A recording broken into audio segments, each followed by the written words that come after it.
അരുൺ ടോക്സിന്റെ പുതിയൊരു വീഡിയോയിലേക്ക് എല്ലാവർക്കും സ്വാഗതം. ഇന്നത്തെ വീഡിയോ മെയിൻ ആയിട്ട് ഓസ്ട്രേലിയ, ന്യൂസിലാൻഡ്, UK, കാനഡ ഒരുപാട് പേര് നമ്മുടെ കേരളത്തിൽ നിന്ന് ഇന്റർനാഷണൽ മൈഗ്രൻസ് ആയിട്ട് പോയിട്ടുണ്ട്. അവർക്ക് വേണ്ടിയിട്ടുള്ള ചെറിയ ടിപ്സുമാണ്. ഈ വീഡിയോ ദയവ് ചെയ്ത് സപ്പോർട്ട് ചെയ്യുക, ലൈക്ക് ചെയ്യുക, ഷെയർ ചെയ്യുക. കൂടാതെ കമന്റ്സ് ഒക്കെ നിങ്ങളുടെ എന്തെങ്കിലും ഉണ്ടെങ്കിൽ കമന്റ്സ് ബോക്സിൽ രേഖപ്പെടുത്തുക. ആദ്യമായി പറയട്ടെ, നമ്മളെല്ലാവരും ഒരു 90 കിഡ്സ് ആണെങ്കിലും അല്ലെങ്കിൽ പറഞ്ഞ 2000 ആണെങ്കിൽ പോലും UK അല്ലെങ്കിൽ ഓസ്ട്രേലിയയിലേക്ക് എത്തിയ ഒരുപാട് പേര് നമ്മുടെ ഹോംലി ബ്രേക്ക്ഫാസ്റ്റ്, പുട്ട്, അപ്പം, ദോശ ഇതൊക്കെ മിസ് ചെയ്യുന്നുണ്ടാവും അല്ലേ? അപ്പം അതിനെക്കുറിച്ച് നമുക്ക് എങ്ങനെ ഈസി ആയിട്ട് ഉണ്ടാക്കാം, എങ്ങനെ എത്രയും പെട്ടെന്ന് നമുക്കൊരു വീക്ക്ലിയോ അല്ലെങ്കിൽ പറയുന്ന ഫോർട്ട്നൈറ്റ്ലിയോ ഒക്കെ ഒരു ദോശ, അപ്പം ഒക്കെ തിന്നാൻ കൊതിയുള്ള ആൾക്കാരുണ്ടാവും അല്ലേ? എന്താണെങ്കിലും എത്രയൊക്കെ ആണല്ലോ. അപ്പൊ അതിനെക്കുറിച്ചുള്ള ചെറിയ എങ്ങനെ അത് ഉണ്ടാക്കാം എന്നുള്ള ടിപ്സ് ആണ് ഈ വീഡിയോയിലൂടെ പറയാൻ പോകുന്നത്. ആദ്യമായി നമുക്ക് ഈ കോൾസിൽ അല്ലെങ്കിൽ ഓസ്ട്രേലിയയിലാണ് ഈ കോൾസ് ഉള്ളത്. UK ആണെങ്കിൽ ആൽഡി, ഓസ്ട്രേലിയ ആൽഡി ഉണ്ട് കേട്ടോ, ടെസ്കോ, ഈ ആസ്ദ എല്ലായിടത്തും ഉണ്ടാവും നമുക്ക് ഈ പറയുന്ന ലോങ് ഗ്രെയിൻ റൈസ് എന്ന് പറയുന്നത്. ഇപ്പൊ കോൾസിന്റെ ആയതുകൊണ്ട് അവിടെ എഴുതി വെച്ചിട്ടുണ്ട്. അപ്പൊ നിങ്ങൾ വൈറ്റ് ലോങ് ഗ്രെയിൻ റൈസ് പോയി വാങ്ങുക. അപ്പം ഈസി ആയിട്ട് നമുക്ക് സോക്ക് ചെയ്ത് ഒരു നാട്ടിലൊക്കെ ആണെങ്കിൽ നമ്മുടെ അരിയൊക്കെ വെള്ളത്തിലിടണമെങ്കിൽ 3 മണിക്കൂർ, നാളെയൊക്കെ മമ്മിമാരൊക്കെ അല്ലെങ്കിൽ അമ്മച്ചോരൊക്കെ രാവിലെ തൊട്ടിട്ട് അരി ആയിരിക്കും വൈകുന്നേരമൊക്കെ അരയ്ക്കുന്നത്. ഇതൊക്കെ എന്ന് വെച്ചാൽ 2 മണിക്കൂർ പോലും വേണ്ട, 1.5 മണിക്കൂറാണ് മാക്സിമം അത് വെള്ളത്തിൽ ഇട്ട് കഴിഞ്ഞ് കഴിഞ്ഞാൽ വൈകുന്നേരം ഡ്യൂട്ടി കഴിഞ്ഞ് വന്നിട്ട് വെള്ളത്തിലിട്ട് കഴിഞ്ഞാൽ രാത്രി കിടക്കുന്ന 3 മുമ്പ് അരച്ച് സൂപ്പറായിട്ട് നമുക്ക് ദോശയോ അപ്പോ ഇഡ്ഡലിയോ പുട്ടോ വാട്ടവർ ഇട്ട് എന്ത് വേണമെങ്കിലും നമുക്ക് ഉണ്ടാക്കാൻ പറ്റും.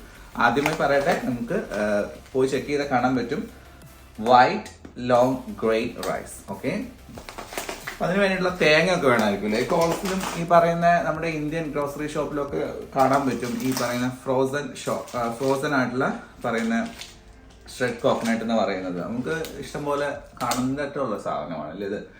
ഇതെന്ന് പറയുന്നത് ഇതിൻ്റെ ഒരു വേറെ വേർഷനാണ്. ഇത് പറയുന്ന ചങ്ക്സ് ആണ്, കോക്കനട്ട് ചങ്ക്സ് കട്ട കട്ട പോലെ ഉണ്ടാവും. ഇത് ചിരകിയത് പോലെ ഉണ്ടാവും കേട്ടോ. ഓക്കെ, ഈ കോക്കനട്ട് ഇത് ഫ്രോസൺ അല്ല, ഇത് നമുക്ക് സാധാരണ ഇരിക്കുന്ന സ്ഥലങ്ങളിൽ കാണാൻ പറ്റും. ഇത് എന്താ പറയുന്ന ഷ്രെഡ് തന്നെയാണ്, പക്ഷെ എന്താ പറയുന്നത് ഉണക്കിയൊക്കെ വയ്ക്കത്തില്ല, അതേപോലത്തെ ഒരു തേങ്ങയാണിത്. അപ്പം ഇത് വെച്ച് നമ്മൾ എങ്ങനെയാണ് ഇന്നൊരു ദോശ ഉണ്ടാക്കാൻ പോകുന്നതാണ് കാണുന്നത്. ഏറ്റവും കൂടുതൽ നിങ്ങളോട് ഇൻട്രസ്റ്റിംഗ് ആയിട്ട് പറയട്ടെ, ഇത് നാട്ടിലെല്ലാവർക്കും വലിയ സിമ്പിൾ ആയിട്ട് തോന്നുമായിരിക്കും, പക്ഷെ ഈ നാട്ടിൽ നിന്ന് വിട്ട് പ്രവാസികൾക്ക് പോലും കിട്ടോ, എനിക്കറിയത്തില്ല ഈ മിഡിൽ ഈസ്റ്റ് ഉള്ളവർക്കൊക്കെ ഈ സാധനം നിങ്ങൾക്ക് സിമ്പിൾ ആയിട്ട് ഉണ്ടാക്കാൻ പറ്റുമെന്ന്. അപ്പം ഇവിടെ ഞങ്ങൾക്ക് ഈ സാധനങ്ങളൊക്കെ ഇപ്പം കുറഞ്ഞു വരുന്നതുകൊണ്ടല്ല, ഈ കഴിക്കുന്ന രീതി കുറവുള്ളത് കൊണ്ടാണ് മെയിനായിട്ട് ഈ ഇങ്ങനത്തെ കൂടി പരീക്ഷണങ്ങളൊക്കെ നടത്തുന്നത്. ഞങ്ങൾ ആഴ്ചയിൽ എന്താണെങ്കിലും പുട്ടും ദോശയും അപ്പോൾ കേട്ടാണ്. അപ്പോൾ കുറേ പേര് മൈ ഗോഡ് കാർബോഹൈഡ്രേറ്റ്സിൻ്റെ കാര്യങ്ങൾ നിങ്ങൾ ഇപ്പോഴും ഈ ഫുഡാണ് കഴിക്കുന്നത്, പക്ഷേ ഇതൊക്കെ ഇല്ലെങ്കിൽ ഒരു മിസ്സിങ് പോലെയാണ്. അതുകൊണ്ടാണ് ഞങ്ങൾ മെയിനായിട്ട് ഈ ഫുഡ് കഴിക്കുന്നത്. അപ്പോൾ നിങ്ങൾക്ക് ആഴ്ചയിൽ നേരത്തെ പറഞ്ഞ പോലെ എപ്പോഴെങ്കിലും ഒന്ന് പരീക്ഷിക്കാൻ പറ്റുന്ന ഒരു ചെറിയ ഒരു പരീക്ഷണാർത്ഥം നമുക്ക് ചെയ്തു നോക്കാം. അപ്പോൾ ദോശ എങ്ങനെ ഉണ്ടാക്കണമെന്ന് നോക്കാം. ദോശ ഉണ്ടാക്കുന്നത് എങ്ങനെയല്ല, ദോശയ്ക്ക് മാവൊക്കെ പൊങ്ങി വരുമല്ലോ നമുക്ക് നോക്കാം. അടിപൊളിയായിട്ട് ഇങ്ങനെ നമുക്ക് നോക്കാം കേട്ടോ. അത് ദോശ പൊന്തിയിട്ടുണ്ടോ ഇല്ലയോ? യെസ്, മാവ് ഇങ്ങനെ പൊന്തിയിട്ടുണ്ട്. അതൊന്ന് നമുക്കൊന്ന് ഇളക്കി കൊടുക്കണം, എന്നാലേ സൂപ്പറാകത്തുള്ളൂ. കണ്ടോ, സൂപ്പറായിട്ട് മാവ് പൊന്തിയിട്ടുണ്ട്. ഞങ്ങൾ ഇങ്ങനെ ഓൾറെഡി ചട്നിയൊക്കെ സെറ്റ് ചെയ്ത് വെച്ചിട്ടുണ്ട് കേട്ടോ. ഓക്കെ, ചട്നി ഇങ്ങനെ ഇന്നലെ സെറ്റ് ചെയ്ത് വെച്ചു, രാവിലെ ബ്രേക്ക്ഫാസ്റ്റ് കഴിക്കാനാണ് നോക്കണേ. ഓക്കെ,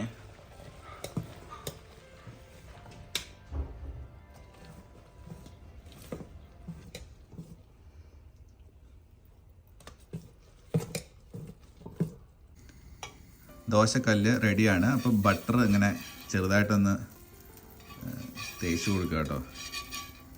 ഉള്ള സാമഗ്രികൾ വെച്ചിട്ടാണ് നമ്മളെ ഈ പരീക്ഷണമല്ല കേട്ടോ, ഇത് ഉണ്ടാക്കാറുള്ളതാണ് ചെയ്യുന്നത്. അപ്പം എല്ലാ നാട്ടിലെ പോലെ ഫുൾ സെറ്റപ്പ് വേണമെന്നൊന്നുമില്ല. നമുക്ക് ദോശ ചുട്ടു നോക്കാം, അല്ലെങ്കിൽ എങ്ങനെയുണ്ടെന്ന് നോക്കാം. ദോശമാവ് റെഡി, ദോശ ഗൈസ്. അപ്പം നമ്മൾ ദോശയ്ക്ക് ഇങ്ങനെ ദോശ മാവ് ഇങ്ങനെ ഒഴിക്കുകയാണ്, ഒഴിച്ച് പരത്തുകയാണ്. പരത്തിയ ശേഷം സെറ്റപ്പ് ആവുന്നതേമേ ഓട്ടയൊക്കെ ചെറുതായിട്ട് വരുന്നുണ്ട്, നമുക്ക് നോക്കാം. സോ മേ ബി ചിലപ്പോൾ നമ്മൾ വീഡിയോ എടുക്കുന്ന സമയത്ത് നമ്മളെല്ലാം കൊളാവാറുണ്ടല്ലോ. അപ്പം ഇന്നെന്താ കുഴപ്പമില്ല, സെറ്റപ്പാണ്, അത്യാവശ്യം കുഴപ്പമില്ല, സെറ്റായിട്ടുണ്ട്. ഇനി നല്ല ബട്ടറൊക്കെ അതിന് മുകളിലായിട്ട് തേച്ച് കൊടുക്കുക. ബട്ടർ തേച്ച് കഴിഞ്ഞാൽ കുറച്ച് നല്ല ടേസ്റ്റ് ഉണ്ടാവും കേട്ടോ. നാട്ടിൽ ഉള്ള പോലെ തന്നെ നിങ്ങൾ നാട്ടിൽ ബട്ടറൊക്കെ ഉണ്ടെങ്കിൽ അത് തേച്ച് കൊടുത്താൽ ടേസ്റ്റ് ഉണ്ടാവും. നമ്മൾ നാട്ടിൽ അതേപോലെ എക്സ്പെക്റ്റ് ചെയ്യരുത് കേട്ടോ, ഞാൻ ആദ്യമേ പറഞ്ഞിട്ടുണ്ട്. ഇത് നമുക്ക് ഉള്ള ഇത് വെച്ചിട്ടുള്ള ചെയ്യുന്നതല്ല. അപ്പോൾ അതിൻ്റെ ഒരു ചെറിയ പോരായ്മകൾ എന്തായാലും ഉണ്ടാവും. നല്ലോണം ആവിയൊക്കെ പറക്കുന്നുണ്ട്.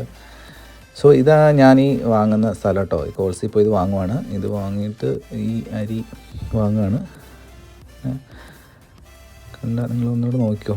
വൈറ്റ് ലോങ് ഗ്രീൻ റൈസാണ് ഉണ്ടോ, നല്ല സൂപ്പർ കേട്ടോ. ഇത് നമ്മൾ അപ്പം ചൂട്ടതാണ്, അതുകൊണ്ട് അപ്പം ചൂട്ടാണ്, പ്രീവിയസ് വീഡിയോ ആണ്. ഓക്കെ, അപ്പോൾ റെഡി.